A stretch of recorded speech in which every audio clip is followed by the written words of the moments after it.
வாழ்க்கையில ஒரு தடவையாவது திருப்பரந்துரை போகும். மனுஷனா பிறந்தா திருப்பரந்துரையில போய் ஒரு நாள் தங்கணும். நவகிரகம் கிடையாது, கொடிமரம் கிடையாது, நந்தி கிடையாது, பரிகாரம் கிடையாது, ஒண்ணுமே கிடையாது. அங்க ஆத்மாவுக்கு தான் லிங்கம், ஆத்ம லிங்கம்னு பேரு இந்த சுவாமி. அப்படியே புழுங்கரிசி சாப்பாடு அப்படியே கொட்டி அந்த ஆவிக்கு தீபாராதனை காட்டுவாங்க. ஆவி உடையார் ஆவுடையார். நம்முடைய ஆவியை உடையவர் அந்த ஆவுடையார். அம்பிகை பேரு யோகாம்பிகைன்னு பேரு. பீடம் மட்டும்தான் இருக்கும், அங்க அம்பாள் கிடையாது. மணிவாசகர் ஆசைப்படுகிற ஒரே கோயில். அவர் சொல்றார், உன் கோயில் வாயிலில் பிச்சை நாக்கினாய்.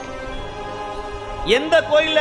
திருவாரூர் கோயிலா, சிதம்பரமா? இல்ல, திருப்பரந்துரை கோயில் வாசல்ல போய் பிச்சை எடுக்கணும்.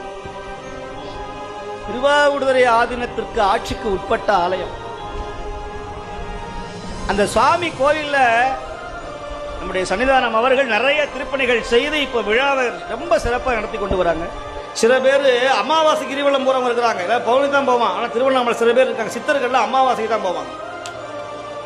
அப்ப சந்திரன் மறைஞ்ச நேரம், சந்திரன் இல்லைன்னு சொன்னா இந்த சூரியனும் சந்திரன், இந்த சூரியன் யாருன்னா பித்ருக்காரகர்னு பேரு, சந்திரன் மனோகாரகன்னு பேரு. இந்த ரெண்டு பேரும் இல்லைன்னா உலகத்துல எதுவுமே நிகழாது.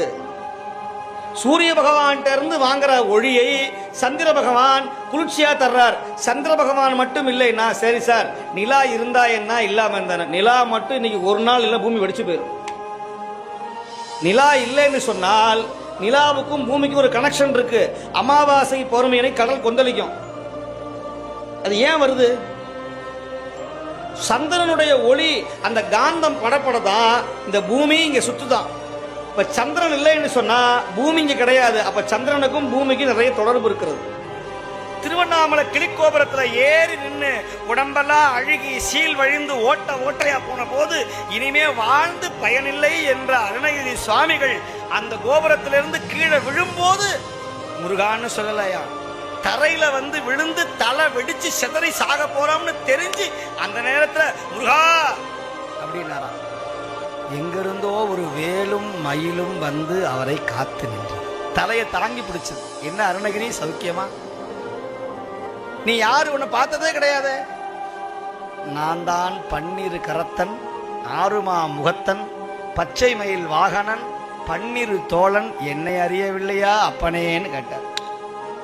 அப்பனை பாடும் வாயால் ஆண்டி சுப்பனை பாடுவேனோ என்று கேட்ட பொய்யாமொழிக்கு முட்டையை பாடிய வாயால் கோழியை பாட மாட்டேன்னு சொன்னியே, குஞ்ச பாட மாட்டேன்னு சொன்னியே, இப்ப முட்டையை பாடுறியடா முட்டா பயலேன்னு கேட்டவன் நான். என்ன அருணகிரி, ஓ நீதான் முருகனா? என்னையா புக் புக் புக் புக்குற? ஏய் என்ன, என்னை பார்த்து முருகானும் வாயில வரலையா? நம்ம சாகக்கூடிய நிலைமையில வார்த்தை வராது, நாக்கு எழாது. அந்த நேரத்திலேயாவது இறைவன் நாமத்தை சொல்லிவிடுங்கள். யாருக்காவது மனசு பயத்துல இருக்கிறவங்க, இனிமே வாழ்க்கை என்ன பண்ண போறோம்? எல்லாம் போச்சுங்க. தொழில் போச்சு, வியாபாரம் போச்சு, வீடு போச்சு, மனைவி போயிடுச்சு, பிள்ளை போயிடுச்சு, சொத்து போயிடுச்சு, அழகு போயிடுச்சு, இளமை போயிடுச்சு, என் வாழ்க்கையே போச்சுன்னு சொல்லாதீர்கள். எது போனாலும் சிவன் போகவில்லை, சிவம் போகல. உங்க தொண்டு சாகாது.